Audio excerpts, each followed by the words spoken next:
and definitely which turned into a very serious profession now. So Fantastic. yes. Wow, that is quite a story there. Absolutely. So, what do you think makes a great story? How do you bring characters to life? That's a very good question. A great story. I mean, if I want to technically tell you, there are many elements to something which makes a great story, but I would go in the most human connect, because I would say a story is lovely if it is able to have an emotional resonance with your audience. When you, as a storyteller, when I narrate a story and I have my audience with me. So if there is a sad part in the story, I can see it in the eyes of my audience. If there is a happy part in my story, they jump with joy. Very similar to what we see in movies, Deepti. Yep. You go and sit in a movie. Let's say you're watching a thriller. You know it's a movie, but then you're sitting at the edge of your seat and you're like, turn back, turn back. The villain is there. The villain is there. You know what is happening there is something which is not real, Yeah. but still you're inside the story and you start reacting to the character's emotional response. Yep. I think that is what makes a great story. Once you're able to connect with the emotional resonance of your audience, your story is a success. That's what makes Wow. a movie also super hit, I'm Yes, sure. yes, Right? yes. Absolutely. I like the way you have brought in the emotional resonance into and I think that is very important as Absolutely. well. People need to be able to connect to what they're seeing and what they're perceiving. Right. And how do you adapt these to different audience? I'm sure you work with all kinds of audience. Yes. So I'm very grateful that my range of audience start right from the little ones, 2-year-olds to senior citizens. I would say that my storytelling also evolved with the audience that I work with. Yep. I'd like to tell you a very brief example of how I work with. We all dress up to occasions, Yep. right? So let's say we are going for a wedding. How do we dress up? We wear beautiful clothes, colorful clothes, and jewelry and all that. Deck ourselves up. But when you're going to a funeral, you just make mellow down things and you just do what you have to do. Correct. Or let's say you're going out for a picnic. How do you dress up? Yeah. So I think that is how stories are also, I would say, being modeled to suit an audience. The same story can be told to different audience in different ways. When I'm working with little ones, let's say for example the Hare and the Tortoise story, something which we have heard since our childhood. Yep. When I'm addressing the little ones, it's going to be full of joy. I'll be explaining the jungle. I'll be telling how the animals were jumping. Yeah. I'll be focusing more on the visual elements that I can bring alive to the little ones. When I'm taking it to, let's say, preteens, so there the competition, seeing who is better, friends and exploring friendships becomes highlighted. If I'm going to take it to a corporate setup, I'm just leaving it to the audience to think what it could be for the corporate setup. I'm sure your neurons are all firing now, and that's exactly what it is. So I try to think, I'm going to look into this audience, what would appeal to them. So just like how we dress up for an occasion, I would say I dress my story up to the audience that I'm carrying to. Wow, Right. that is a very great perspective. I mean, I wouldn't have thought of a story having so many perspectives. And I think as a storyteller, only you guys can do that because you look at a story from various angles. That's true. So, can you share a moment where a story has truly impacted a child or an audience? I mean, we work with stories with different audience, different times, and all that. But I would say there is one particular moment which gave me a goosebump when I was working with children. So this was for a school that I was working with, and this was on a regular basis. I work with that school on a regular basis, and one fine day I just had gone and we decided to work on something very subtle but also very strong. Because these were all middle schoolers, like 8th graders and all that. I don't know what happens, Deepti, with children when they come to 8th grade. I don't know if it is the emotions or the hormones that is playing. All crazy thoughts come into their mind. So I always used to observe that there was one kid who was very quiet, in the class and would not interact with anybody. So we had more of a circle time of storytelling that day.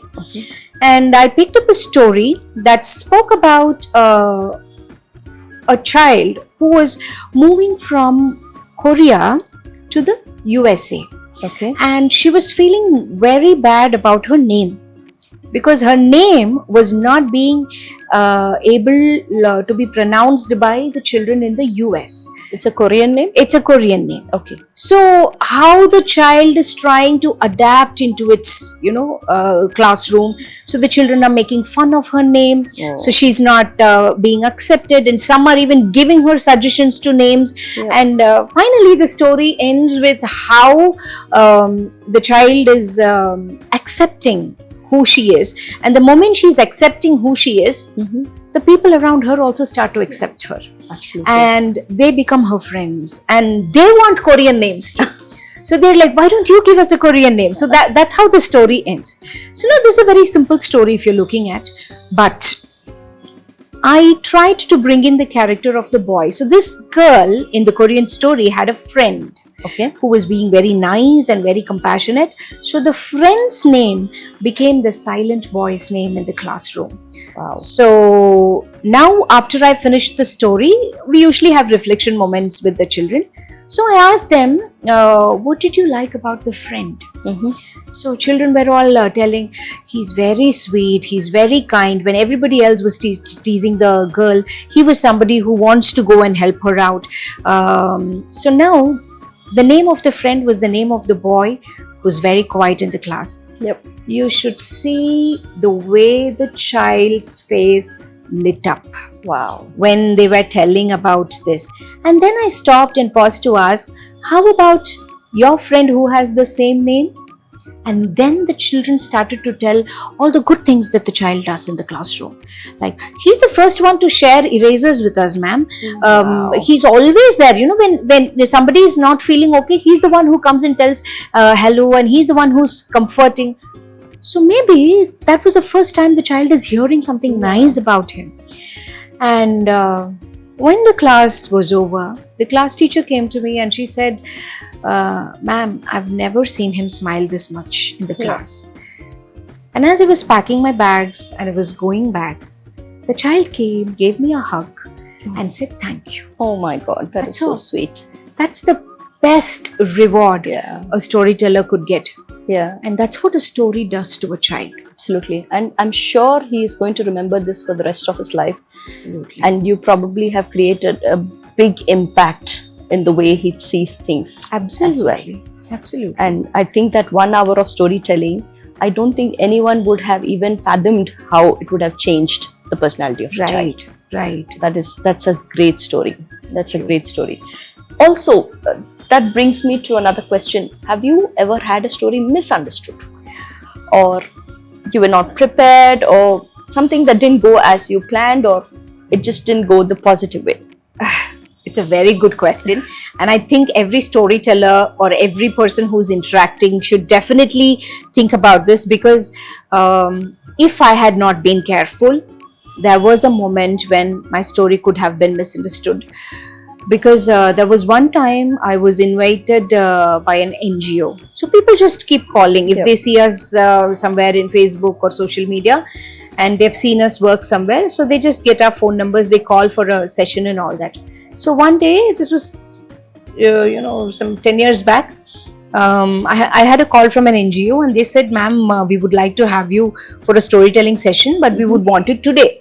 So I didn't have time to prep up or anything. I said, fine, let's do. Fine, I'll be there, ma'am. So I took my bag of stories, I took my instruments and everything, and I went there, and I made a big mistake, Deepti. I didn't ask them who will be my audience. I assumed it will be children. It was children, but all of them were visually impaired. Whoa.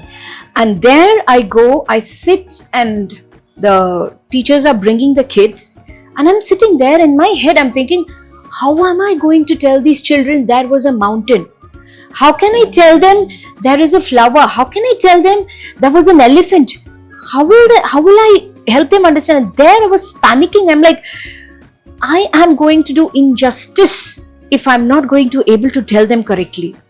So I was waiting there literally for a miracle to happen, and I would say a miracle really did happen, because when the children were sitting down and they were passing something, teacher was giving something to a child and said just give it to the other child or something, the first thing the child did was to smell Okay. and touch, feel, and then pass it on.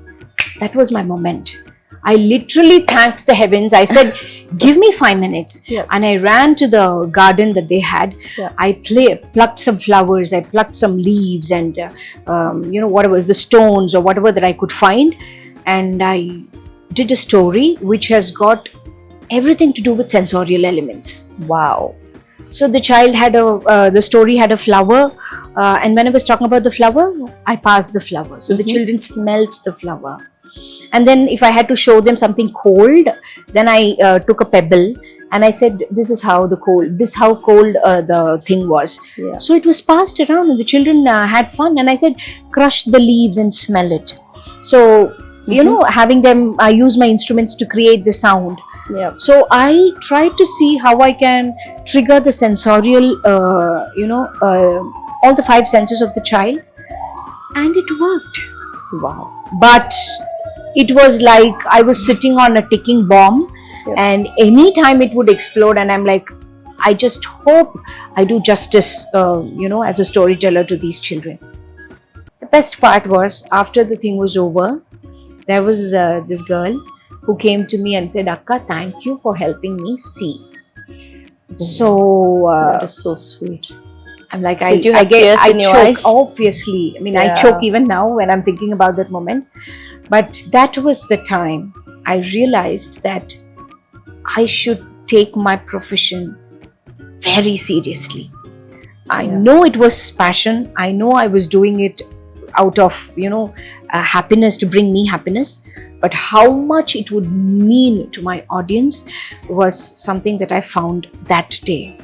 Yeah. And trust me, since then it has been, it's always like I'm on high alerts. My antenna is up whenever I'm going and working with a child, and I know that if it is done in the right way, it will impact in the right way. Just imagine if it had gone the other way. Yeah. If I go and tell, so there was a moment when a story could have been misunderstood, but thankfully, I should say, some guidance from above. Of course. And I think you're doing the right thing and your intentions are right. Right. And when your intentions are right, things will fall into place. Absolutely. And you had the ability to think on your feet and think about what can I use to make these children understand what I'm trying to talk about.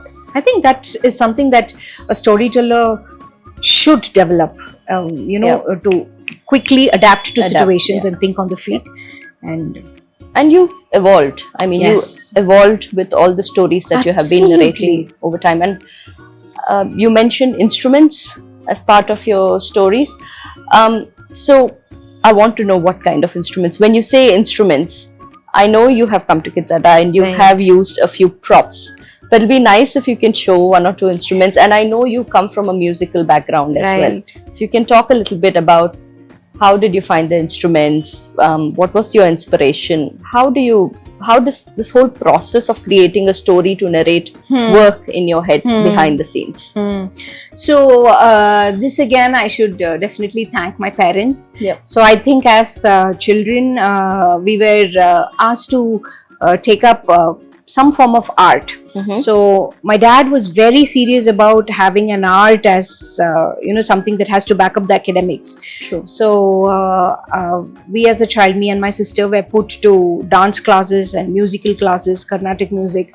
So like every child, even we were like, no, I don't want to go to class and all that. But thanks to my mom and dad who kept pushing us, and Arangetram happened, music, listening to music and appreciating music is there. But I would say that all these things came into light with my storytelling journey. Because as a storyteller, it's very important for you to create your niche as to how are you different from the other tellers. There are many people who are in this field, and each one has got his or her own style to tell a story, and that when you know what your style is, you will be able to connect with the audience instantly. And if you're doing something that doesn't come to you, it's out of focus, right? Yeah. So that's how I think all the music that I have heard as a child and all the dances that I have learned, everything came into place when I was telling the story. And whenever I'm preparing a story, I take it from my guru. My mentor always tells me that, run it like a movie in front of your eyes. Just close your eyes and run it like a movie. You will know where you will need BGM. Yeah. There is no point in completely singing a story also. There's Correct. no point in always using the musical instruments. So just like how when we're watching a movie, suddenly there is this Ilayaraja's violin that happens and there is nothing else, and it just tells you the emotion, right? Yeah. So it's like that. So when I'm trying to run the story like a movie in my mind, I know where I'll have to bring in the music. I think it's pretty much worked so far, and Wow. children have also enjoyed. My adult audience also have enjoyed. Yeah. And I do damaroos. I like to use drums, and I try to bring in different. Whenever I travel to different places, people call me to different cities or sometimes countries. So the first thing I look for is an instrument which is very specific to that country. Okay. Like for example, this one. I got it from Sri Lanka. Oh wow. It's nothing. It's simple. It's a coconut shell, and these are rudraksh. Rudraksh, yeah. So it's tied up into the coconut shell like with a net or something. Yeah. And you can use this to create this or Interesting. That is so interesting. right. So whenever I'm like saying somebody's walking in the forest, dried leaves are there, and I just can do this. So the child. The imagination gets triggered. Yeah. Or when I'm singing tandana tatana tayana tatana tanna tandana tanna tandana tandana tandana tatana tayana tatana tanna tandana tanna tandana tandana tane na tane na tane na tanana. It's a simple instrument that can be used, and the best part is children would want to try. Yeah. They want touch to and feel and yes, play they with want to it, see what it is. Right from the little ones to older people. Yeah. I have had senior citizens wanting, and they want to do this. So I think all these invoke the child in us. Yeah. And the feeling that it gives you, that 1 hour of time where you have become a child. Yeah. It just excites them, and they want to come back for more. So yes, it plays a major role in my storytelling. It is so beautiful. I mean, the whole music along with the narration and the sound effects and the instrument, I think it all ties in together and creates a beautiful picture in the person who is listening to the story, right? Right, absolutely. Wow. And I love the techniques, all the techniques that you're using, the music, the expression, the instruments. It's really wonderful. Thank you. And I'm sure this has come over time. Yes, of course. I mean, I'm not what I was in 2008. Yep. I've definitely improved and Yep. evolved. Okay, nice. So, what is your favorite story to tell? What is the first story that comes to mind to you when everybody says, okay, tell me a story now? Okay, so I think I remember the story that I told to my daughter as a child. So I love mythology, Indian mythology, because I grew up listening to that Indian mythology stories. So whenever there was a festival at home, and I asked my tata, why are we celebrating Ganesh Chaturthi? There is a story. Yeah. Or why does Ganesha have, elephant head? There is a story. Yeah. But one story that I really love telling is, or the first story I remember telling to my child was Gajendra Moksham. You know, there is something to do with elephants and children. They love elephants. They do. So when she was very small, 2-year-old or something, I was talking about this elephant which went and it used to do puja, and the crocodile came and caught elephant's leg, and he just shouted Narayana, and then Narayana comes in his eagle's wing. There is so much action in the story, and zook, that discus comes and the crocodile's neck gets cut, and the elephant is very happy. So why? Because whenever I tell this story, my daughter will be like finishing the sentence for me. Okay. So she was just trying to speak. The crocodile came and caught the elephant's leg, and before even I could say something, she'll go na na na na na, which means Narayana. Yeah. And then before even I could say the next thing, she'll say zoop, and then she'll say shuk. So there I saw the child was relating to the action in the story. Yeah. And even to this day, it's one of my favorite stories to narrate. Nice. I can explore different sounds and everything. Yeah. Oh wow, that is lot of expressions, and I think I can understand how the kids can catch on to it. You know, She loves it, and I think elephants safe Every thing child. to work with every children. Yes. every child loves elephants. So if you were to bring a fictional character to life, which one would it be? Tenali Rama. People say Tenali Rama lived, but they also say Tenali Rama is a fictional character. So I think the world needs more humor. Yes. You know, in the serious world that we are living in, we need to definitely see how humor can diffuse situations. Yeah. You know, when you think very positively, give it a touch of humor, and things will just fall in place. So I think Tenali Rama, to bring life, I would like to bring Tenali Rama to life, and you know, each house has a Tenali Rama who could diffuse the situation and make the world a better place. I know, and that follows rightly for my next question. How do these stories shape the world? How does it help children see the world, especially the emotions in the stories? How do they impact the children? Right. It's a very, very, very a question that needs to be asked, and I'm very glad you asked it, because like I told you, a good story is something which can have a connection to the audience, right?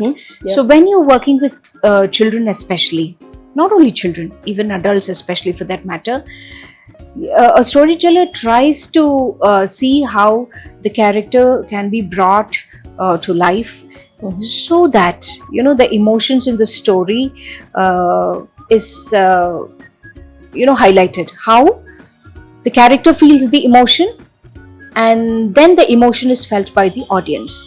So be it joy or despair or hope or ignorance or wisdom, so everything is felt by your audience.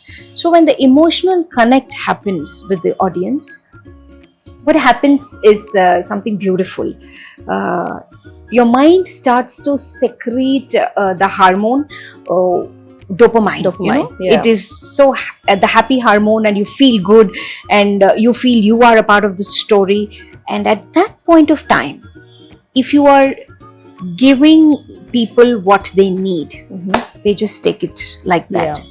So this would answer your question as to how morals or anything that you want to tell can be passed on to a child. Not only a child, for that matter, even a movie.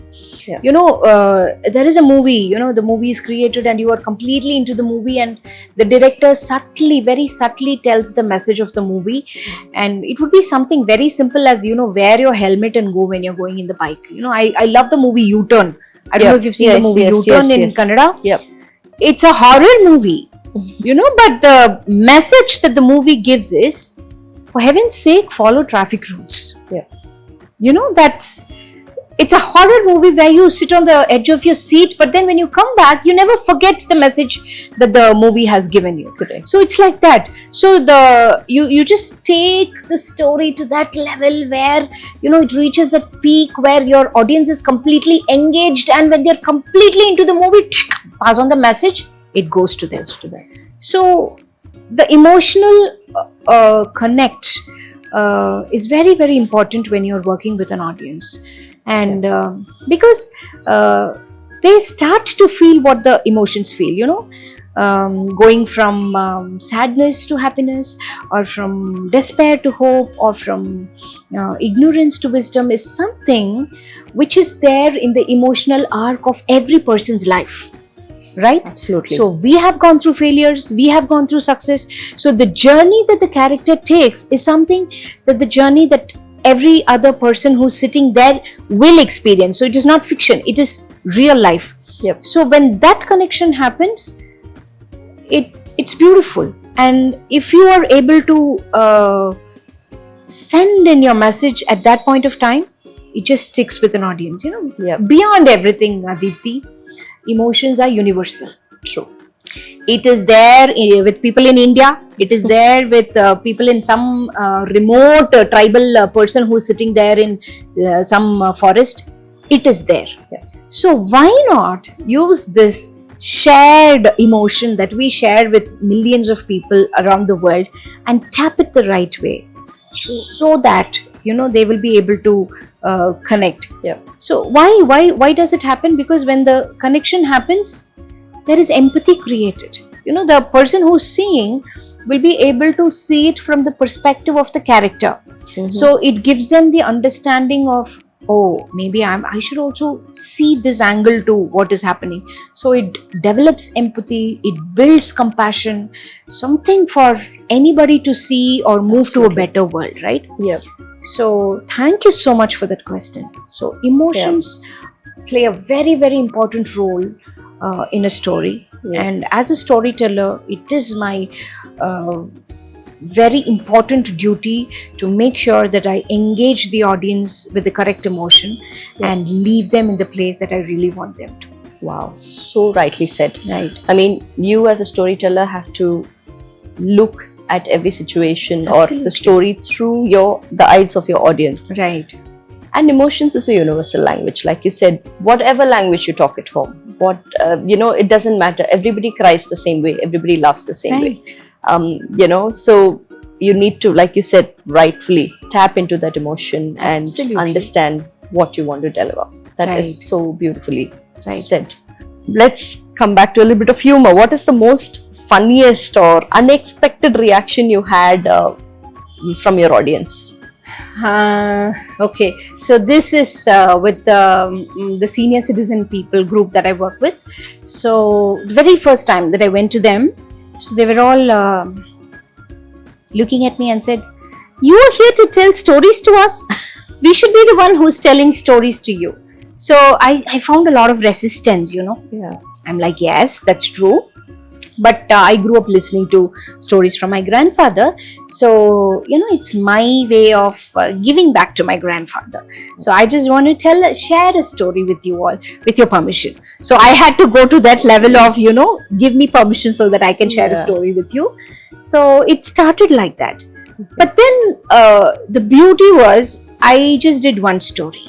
Okay. And I left it there. So it was them who did the talking. Later. Okay. So it triggered emotions, it triggered nostalgia. So they said, they started clapping and singing. So the story that I did with them was with a group of senior citizens in Karnataka. So I did the story of Punya Koti with them. Something that they have listened growing up to. The radio used to play this song. So it's like Karnataka folk song for them. So when I said Dharani Mandala Madhya Dolage Merayutiha Karnata Deshaliruva Kalinga Nembagullanu Pariyalentu Pelvenu. Then they started. So they knew the song by heart. And then I finished the story. Let me finish the story. And then I said, okay, did you like the story? They said, we listened to this when we were in radio. Nowadays, what radio? No radio. So the next 1.5 hours was them talking.